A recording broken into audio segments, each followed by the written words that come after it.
Λοιπόν, και πριν ολοκληρώσουμε την εκπομπή για σήμερα, να πάμε και στον τελευταίο μας καλεσμένο για ένα θέμα το οποίο νομίζω έτσι μας προκαλεί λίγο εντύπωση. Το κτηματολόγιο το ξέρεις εσύ, Μάκη, Όλοι το ξέρουμε.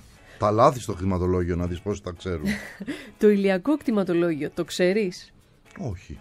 Τι είναι το ηλιακό κτηματολόγιο? Θα μας απαντήσει ο κύριος Παναγιώτης Κοσμόπουλος. Είναι ο κύριος ερευνητής του Εθνικού Αστεροσκοπείου Αθηνών, καθότι πρόκειται για μια πρωτοποριακή ιδέα. Περισσότερο όμως να μας πείτε τι ακριβώς είναι αυτή η πλατφόρμα. Καλή σας ημέρα. Καλή σας ημέρα. Κοιτάξτε, το ηλιακό κτηματολόγιο ουσιαστικά είναι μια ψηφιακή πλατφόρμα πληροφοριών, αντίστοιχη του κανονικού κτηματολογίου που όλοι γνωρίζουμε, όπου καταγράφει την ενέργεια που μπορεί να παράξει η κάθε ταράτσα των κτηρίων με τη χρήση φωτοβολταϊκών. Είναι υποχρεωτικό δηλαδή το ηλιακό κτηματολόγιο?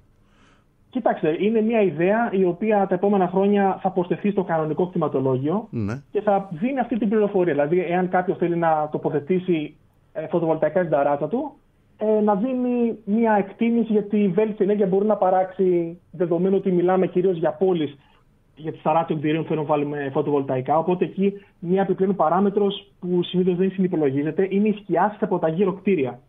Οπότε φανταστείτε να υπάρχει μια τέτοια πληροφορία που να σου λέει για παράδειγμα ότι το φωτοβολταϊκό σου για να παράξει το μέγιστο της ενέργειας που μπορεί να πρέπει να μπει σε συγκεκριμένη κλίση, συγκεκριμένο προσανατολισμό και ούτω καθεξής.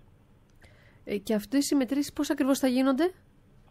Δεν μιλάμε για μετρήσεις, μιλάμε ουσιαστικά για προσομοιώσεις. Ναι, οι καταγραφές αυτές. Ναι, χρησιμοποιούμε δορυφορικά δεδομένα υψηλής ανάλυσης, κυρίως για τα μετεωρολογικά, δηλαδή επίδραση νεφών και ορούμενων σωματιδίων, μεθόδους τεχνητής νοημοσύνης για την πρόγνωση της ενέργειας, καθώς και τρισδιάστατα μοντέλα πόλεων για την προσομοίωση των σκιάσεων που είπαμε και προηγουμένως και τη διάδοση ακτινοβολίας σε πραγματικό χρόνο. Δηλαδή, με αυτόν τον τρόπο μπορεί κάποιος να γνωρίζει και πόσο θα παράξει το φωτοβολταϊκό που θα βάλει στην ταράτσα του μέσα στον χρόνο, αλλά και σε πραγματικό χρόνο. Δηλαδή, σε έναν κόσμο που θα έχουμε αντικαταστήσει όλα τα ρολόγια με έξυπνους μετρητές, θα μπορεί κάποιος εν δυνάμει να πουλάει την ενέργεια που του περισσεύει στο δίκτυο και να βγάζει χρήματα. Αυτό τώρα αφορά μόνο σε κτίρια που ανήκουν σε πολίτες, δηλαδή στα διαμερίσματά μας, θα μπορούν να αξιοποιηθούν, δεν ξέρω, από δήμους, περιφέρειες. Πώς ακριβώς θα μπορούσε στην πράξη να υλοποιηθεί αυτό που μας περιγράψατε? Κοιτάξτε, δυνητικοί χρήστες μέχρι στιγμής είναι δήμοι, ενεργειακές κοινότητες, φορείς για την καταπολέμηση της ενεργειακής φτώχειας, επενδυτές, αλλά και απλοί πολίτες που θέλουν απλά να εγκαταστήσουν φωτοβολταϊκά για να μειώσουν το λογαριασμό του ρεύματος. Και μάλιστα ένα από τα πλεονεκτήματα αυτής της μεθόδου είναι ότι μπορεί να εφαρμοστεί για το σύνολο του κτηριακού αποθέματος, από επίπεδο γειτονιάς μέχρι δήμους, περιφέρειες και ακόμα και ολόκληρα κράτη, οπουδήποτε δηλαδή υπάρχει επενδυτικό ενδιαφέρον για τη λεγόμενη πράσινη μετάβαση. Ναι, γιατί η αλήθεια είναι είμαστε μια χώρα που ο ήλιος ζει και βασιλεύει. Και νομίζω αυτό που είπατε είναι μια λύση. Δεν ξέρω εσύ αν το σκέφτεσαι, Μάκη, να βάλεις φωτοβολταϊκά ίσως στην ταράτσα σου και να μειώσεις. Δεν ξέρω τώρα γι' αυτό που είπε ο κύριος Κοσμόπουλος, εάν μπορεί να περάσει στο δίκτυο.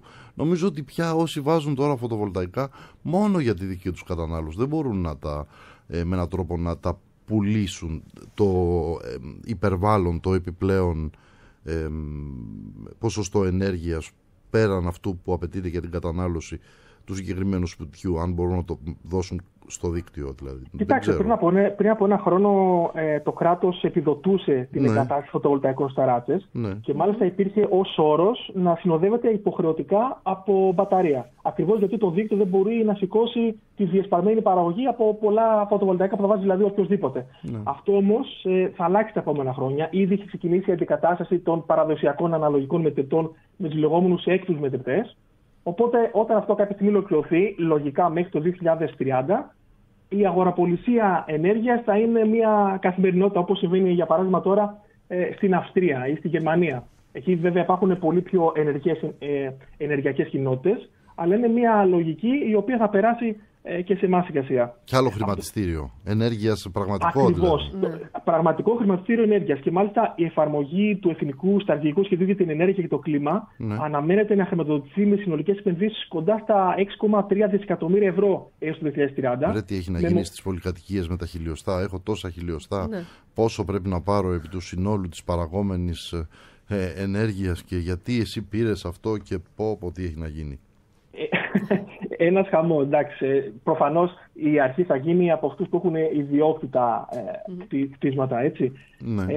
Και από εκεί και πέρα, με βάση τα έξοδα κάθε πολυκατοικίας, αν πάμε δηλαδή σε τέτοιο επίπεδο, μπορεί κάποιος να πει, ναι, δίνοντας αυτό το ποσό θα συνεισφέρουμε στην κατανάλωση. Τώρα υπάρχει κάποια γειτονιά, έτσι, ένα μπλοκ πολυκατοικιών που να το έχει εφαρμόσει? Από την εμπειρία μου, επειδή έχουμε αρχίσει να το εφαρμόζουμε πιλωτικά σε κάποιους δήμους της Αθήνας, έχει αρχίσει να εφαρμόζεται σε κάποια οικοδομικά τετράγωνα στο Δήμο Αγίας Παρασκευής, στο Δήμο Γαλατσίου και στο Δήμο Αθηναίων. Κάποιες φορές με καλύτερα αποτέλεσμα, κάποιες όχι τόσο. Ακριβώς για το λόγο που είπατε, δηλαδή για το θέμα της συνεννόησης, του πώς μπορεί να γίνει ένας διαμοιρασμός και του κόστους, αλλά και των ωφελών από την παραγωγή αυτής της ενέργειας. Μάλιστα. Ευχαριστούμε, κύριε Κοσμόπουλε. Εμείς το μόνο που έχω να πω ότι προς αυτή την κατεύθυνση ευελπιστούμε τουλάχιστον το ελληνικό κτηματολόγιο θα συνεισφέρει με έναν προσιτό τρόπο και αποτελεσματικό στην ιδέα του να γίνουν κάποια στιγμή οι πόλεις και η κοινωνία μας πιο έξυπνες, με κατανοημένη πράσινη ενέργεια και κυρίως μηδενικό περιβαλλοντικό αποτύπωμα.